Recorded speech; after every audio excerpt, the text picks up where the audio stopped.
We're in Bra in Piedmont, Italy, the home of a very special sausage, Salsiccia di Bra, which is eaten raw. Yes, you heard that right. This sausage is never cooked. The reason for that is that it's made with a much leaner meat than what sausages are usually made of. It's made almost entirely of veal, which is very prevalent in this area. Today I'm going to meet with father and son Davide and Alberto Tibaldi, who run one of the only 9 butcher shops here in Bra, and actually in the whole of Italy and the world, who make this sausage. They follow a traditional recipe that's been passed down for generations, and well, I cannot wait to taste it because even if I'm Italian, the idea of a raw sausage feels very foreign to me, so I'm excited to give it a try. Let's go! Perciò attenzione. 80% of a Bra sausage is made of the leanest parts of veal, from a local breed called Fassona Piemontese, which is renowned for being very tender and lean. The remaining 20% is pork, more specifically pork belly and shoulder. Questa parte qua che è magra, questa qua, questi qua sono i muscoli, ma è tutta abbastanza bella magra. The pork percentage is there to soften the mixture without adding too much fat. In fact, Davide says they use a local breed of pigs that's still pretty lean compared to others. La pancetta invece, di solito è abbastanza grassa. Sì, ma questi qua sono maiali piemontesi, sono belli magri. Ok. Some say the Bra sausages used to be made entirely of veal, which would explain why Salsiccia di Bra has long been associated with a strong Jewish population living in the area in the 19th century. But the origins are not clear. Over the years, the sausage has evolved, and butchers have settled for a very small percentage of pork to soften the mixture.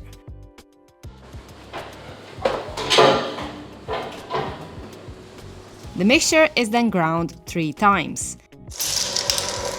The first 2 times it is only veal.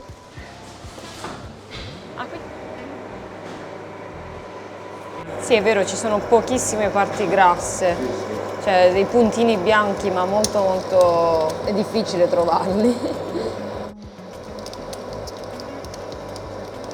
Then pork is added to the mixture on the 3rd time.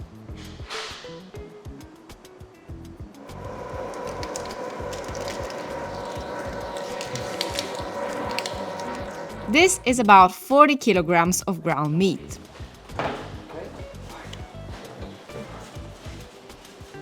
To which Alberto is now going to add the Bra sausage's distinct mix of aromas and spices. Wow! He starts with a natural aroma, which despite the very flashy pink color, is not just added to color the meat, it's also there to preserve the meat for longer. Then it's time for Alberto to add the spices. He uses a custom mix of spices including cinnamon, cloves, salt and white pepper, although Alberto didn't reveal the full list of spices. Sì, si sente proprio profumato. The spices are added little by little, with the help of some water to reach the right consistency. Every butcher shop in Bra uses its own spice blend, with some also adding coriander, cumin, nutmeg, mace and other types of pepper. Noi non aggiungiamo né vino né formaggio, qualcuno mette anche vino e formaggio, ok. Vino e parmigiano o grana.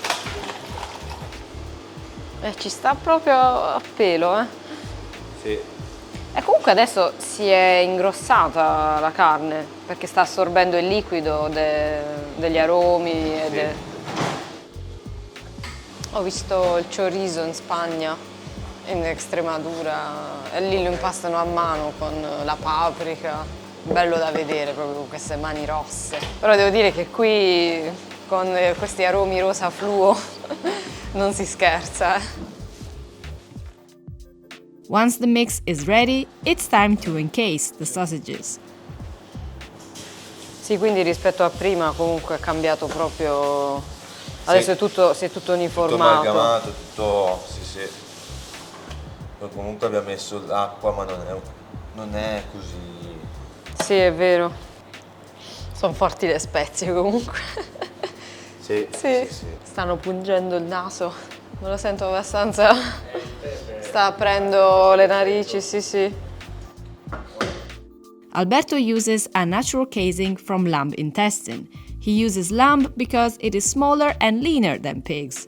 In fact, Bra sausages tend to be smaller in diameter than others. When they are encased, Bra sausages are never cut. The meat is filled for the whole length of the casing, which doesn't have a specific length. It varies from animal to animal, but generally a whole Salsiccia di Bra weighs from 3 to 3.5 kilos.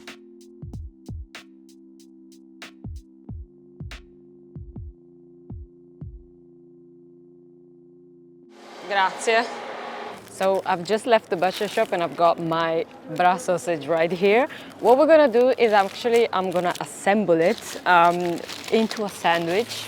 Yes, I've also got my sandwich right here. I've just collected it from a bakery next door.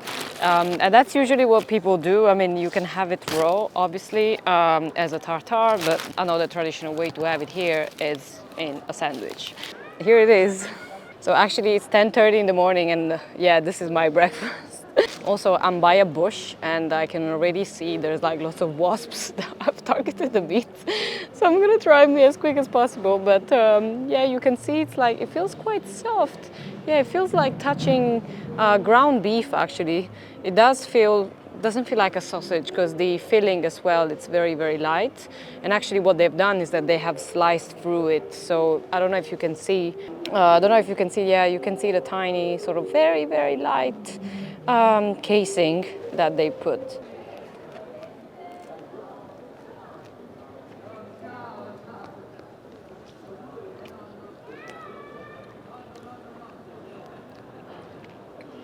Nice.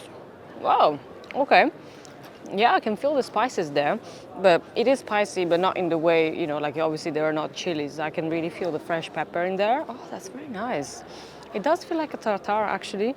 It's interesting. I think it's the first time I have tartare in a sandwich, but I have to say it's much creamier than a tartare.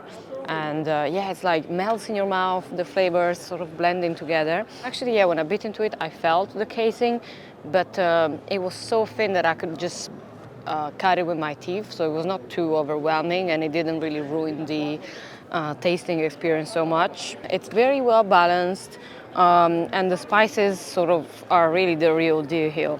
Actually, you know how Italian sausages don't tend to be too spiced, or well, at least the ones that I'm used to, you know, being from the south of Italy, we just use some fennel. Yeah, salt and pepper, but not too much, definitely not cinnamon, that is actually here. I was scared that it was gonna be too overpowering, but actually it's very nice and sweet, creamy. Yeah, all flavors blending together very nicely. I really love it.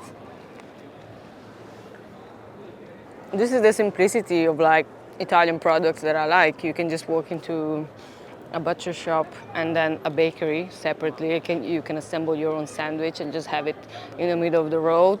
I feel like that's been kind of lost in other places, but also in big cities in Italy. Let's not, let's not lie.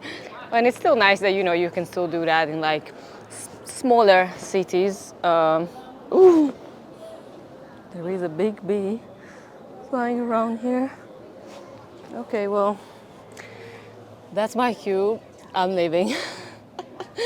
Right, thank you so much for watching, and yes, don't forget to subscribe if you enjoyed this video. There are lots more on this channel for you meat lovers. Bees are big meat lovers. Yes, there are lots more. Oh, I think maybe you can see it. Here she is. Yeah, there are lots more for you meat lovers. There is a pancetta one that I did a few months ago, but yeah, there's gonna be more. And if you like meat, chances are you also like cheese. So there's lots of cheese content coming for you guys, especially from Piedmont. Yes, more cheese content, but there's also lots from Puglia, from my home region. Again, thank you so much for watching. Don't forget to subscribe if you enjoyed this video. Give it a thumbs up. And yes, I'm gonna go before bees eat me rather than me eating the sandwich. Bye.